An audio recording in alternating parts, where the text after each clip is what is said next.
Calaroga Shark Media. Hey there, I'm Johnny Mac with your daily comedy news. Today on Netflix, Cunk on Life. I love Philomena Cunk, as played by Diane Morgan. Cunk on Life will see Philomena tackle some of the most complex concepts that have ever been discovered, including quantum physics, existentialism, nihilism, hedonism, and at least 4 other isms, as well as exploring subjects from the Big Bang to biology, morals to meditation, and art to artificial intelligence in her search for answers. She'll also examine some of history's foremost thinkers and groundbreaking creatives, including whoever came up with those signs in kitchens that say, "Live, laugh, love." Along the way, she'll be meeting leading experts and academics and not letting them leave until she's gotten to the bottom of such questions as, what is life? Why are we bothering to find out? And when's lunch? Morgan first introduced Cunk on Charlie Brooker's Weekly Wipe, a British series in which the creator of Black Mirror delivered his comedic takes on the week's news. On that program, she did Moments of Wonder segments tackling topics like time, philosophy, and art. You may know her from the wonderful Cunk on Earth, which was on Netflix. Also out today, Dennis Leary's Going Dutch. Everything about this just makes me go, why, just why, but I guess someone will watch this.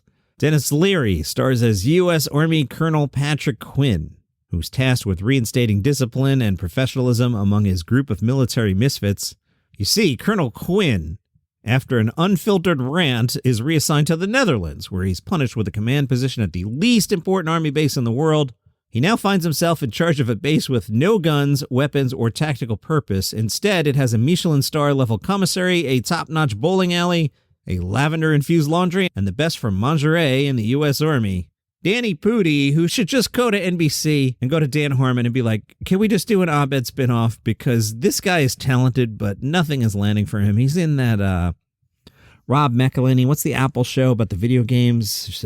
I can't think of Quest. It's got Quest. It's not good. I mean, I love It's Always Sunny.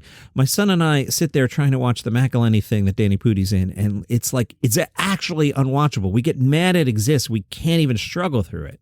Well, Danny's on this thing. He plays Executive Officer Major Abraham Shaw, the Colonel's executive officer and codependent right-hand man.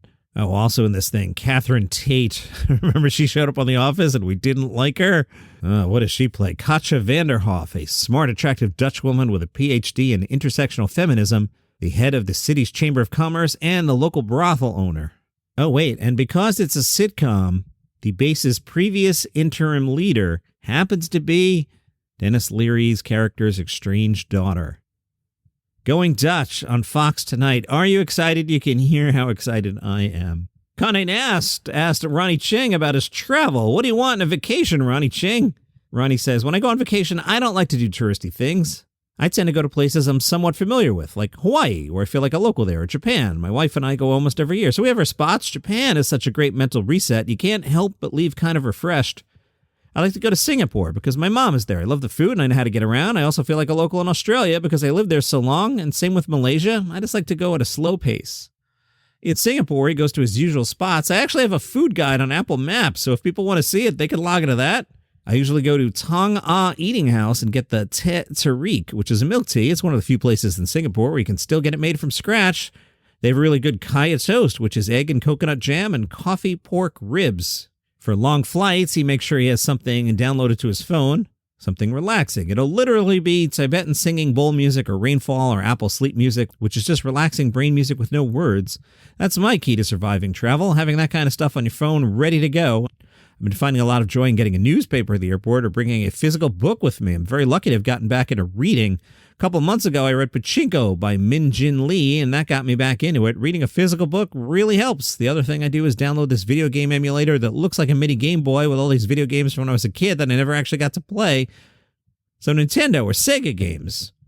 And my wife got me in a Korean face mask. Putting a Korean face mask on while you're flying is great. Inconsiderate people, I mean, that's nothing new, but people feeling entitled when they're traveling is my pet peeve. As though their problems supersede everyone else's. People who lack consideration really irritate me. His favorite cities do stand-up. New York is obviously great. It always feels like a hometown crowd. San Francisco is great, or Seattle. If you want the more unexpectedly great comedy cities, there's Washington, D.C., or Madison, Wisconsin, or Denver, or Minneapolis. Nobody really knows why, but we all know which are the great comedy cities. It's a combination of a comedy-savvy crowd who love to attend live performances, and the venues. Are they up for comedy? Do they get it? Some people think you can just do comedy anywhere, but the venue is such an important part of it. The height of the ceiling has to be low. It's intimate. A high ceiling changes the dynamic of the gig completely. The culture and venues combine, and it becomes a really cool comedy city, and then word spreads, and all the comedians love going through these cities. NPR asked Jimmy Yang, because you're interviewing Jimmy Yang, you can ask him anything. They asked him, does the idea of an infinite universe excite or scare you? Yang says, infinity scares me. If it's something you put a number on, it could be a billion, trillion, whatever, it's fine. I can wrap my brain around it. Infinity is something I can't wrap my brain around. And I think it's why me and probably a lot of people are so afraid of death, because you're gone forever. If you're telling me I'm dead for a trillion, billion, million years, and then I get to come back for one day, and then I'm dead again, then I'm fine. But if I'm gone forever, very scary. So infinite universe is a little scary. Anything infinite is scary. I look at the ocean at night, I get a little scared. It seems so vast and infinite. Yet, people pay extra for ocean views. I'll pay extra to not look at the ocean. Give me the city view. I'll look at your parking lot, your utility closet, give me a room with no windows. I'm not paying extra to see the cliff of my death into a vastness of infinity. All right, one more. It's light off the holiday. The LA Times asked Jim Gaffigan, hey, how'd you hone your comedic voice, and why do you think your brand of comedy is important these days? Jim said, a joke is a surprise, and irreverence is kind of a shortcut to that surprise. And by the way, we all love it. But I kind of nerd out when talking about the idea that there's an aftertaste to comedy. We all have that really kind of bitchy friend that makes us laugh, that's a little mean, but then afterward we feel a little guilty because they went too far or you shouldn't have laughed at what they said. I believe there's an aftertaste, so you can take that short-term approach. I think some comedians just do what they have to do. Irreverence is also something when it's not in my wheelhouse. Some comics are really good at it, and that's their thing. I believe you can be respectful and highlight some important stories and also present the humor of it. Gianmarco Ceresi was on Vulture's list of comedians you should and will know. He spoke at length that I've had to cut this into like 5 different parts. But this time of year, it's been good for padding out episodes, and I've saved this for a rainy day, and it's raining today. What comedy opinion hill would Gianmarco die on? He says, it is simply bad manners if you're not the host to do excessive crowd work on a showcase show. If magic strikes, go for it. All rules are meant to be broken, and that's particularly true in comedy. But talking to the audience for a prolonged period of time changes the relationship between the audience and performer in a way that's a disservice to the other comedians on the lineup. It's not even a matter of this is bad comedy. It's just rude and breaks the presumably agreed upon premise that this is a venue for onstage joke telling. Gather your own audience if you want to farm for clips. Wow. He's right. All that said, comics complaining about comedians doing crowd work on their own shows can, I don't even know how to clean this up. Buzz off. Let's say buzz off. I can't even explain what he wanted you to do. He wanted you to eat something. And no, not that. Something else. No, I don't think audiences become more trained to heckle or interact because of crowd work clips.